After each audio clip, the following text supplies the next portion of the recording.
All right, we're jumping right in, straight into one of the most famous and maybe most misunderstood stories in all of psychology. You know the one. It all starts with this simple choice a kid has to make. You can have one treat right now, or if you can just wait a little bit, you'll get two. And for decades, we were told that single decision could predict your entire future. So this whole ability to wait, it's called delayed gratification. And for a long, long time, pop psychology basically sold us this idea that this one single trait, just pure raw willpower, was like the master key to a successful life. But was that really the whole story? Okay, let's set the scene. The year is 1972. We're at a kindergarten at Stanford University, and a psychologist named Walter Mischel is about to run an experiment that will, well, become the stuff of legend. The setup was it was so simple, it's brilliant. You have a little kid, a researcher, and a single marshmallow. The researcher puts the marshmallow down, makes the offer, and then leaves the room. And now the child is all alone with this epic battle playing out right in front of them, impulse versus reason. But here's the first big twist in the story. What's so fascinating is that Michel's goal wasn't even to predict success. Not at all. He was actually way more interested in the strategies kids used. You know, the little mental tricks they come up with to control themselves? How do you actually master your own mind when you're 4 years old? Do you sing? Do you look away? Do you imagine the marshmallow was a fluffy cloud? That was the question he was really trying to answer.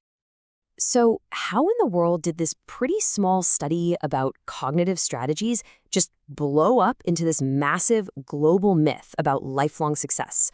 Well, the answer is all about what happened years later. See, the legend really took off much later. Researchers went and found the original kids, who were now teenagers, then young adults, and what they found looked, well, incredible. There were all these correlations. The kids who waited longer for that second marshmallow, they seemed to be winning at life. Higher test scores, better health, you name it. And of course, the media and all the pop psychology books just went wild with it. And so all that nuanced research got boiled down into this super simple, irresistible, and honestly, kind of terrifying headline: Willpower is Destiny. The idea was that your entire future was basically sealed before you even knew how to tie your own shoes. Yike. And man, this simplified story just caught fire. I mean, it fit the times perfectly, right? It was all about individual grit and pulling yourself up by your bootstraps. It also played right into the anxieties of every parent who just wanted to give their kid the best start in life. And hey, let's be real. The image of a tiny kid having an existential crisis over a marshmallow, that's just compelling stuff. It's easy to understand. But there was a huge fundamental flaw baked into this popular version of the story, a flaw so big it would eventually cause the whole thing to come crashing down. And here it is, the classic mistake that gets made all the time in science. They confuse correlation with causation. Look, just because two things happen together doesn't mean one causes the other. Just because the kids who waited also tended to be successful later doesn't mean the waiting made them successful. What if there was something else, some third factor that was responsible for both? For decades, this myth just got bigger and bigger. It seemed unstoppable. But then, 2018 happened. A brand new study came out, and it didn't just question the myth, it basically flipped the whole table over. This new study asked a really radical question, one that totally changed how we see this famous test. They asked, what if this whole thing was never actually about self-control to begin with? So, let's dig into the findings from that 2018 reanalysis, because this is really where the myth gets completely busted. Okay, so the original study, it mostly used kids from a preschool right there at Stanford. Pretty specific group. But this new study was way bigger and way more diverse. It included kids from all sorts of racial and economic backgrounds. And, this is the crucial part, it controlled for things like the family's income and the parents' education. It looked at the child's whole environment. And here's the bombshell. Seriously. Before they controlled for those background factors, yeah, you see a strong link between waiting and success. But the second the researchers factored in the child's background, poof, the link almost completely disappeared. The magical predictive power of the marshmallow test just vanished. So what was going on?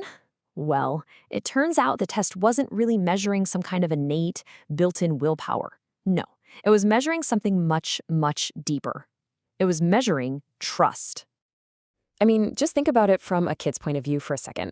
If you've grown up in a world where resources are scarce, where adults don't always keep their promises, where the future feels really uncertain, is it logical to wait for a bigger reward that might never come? Heck no. The most rational, smartest move is to take the sure thing you can get right now. So these kids weren't failing a test of willpower, they were passing a test of logic based on the world they knew.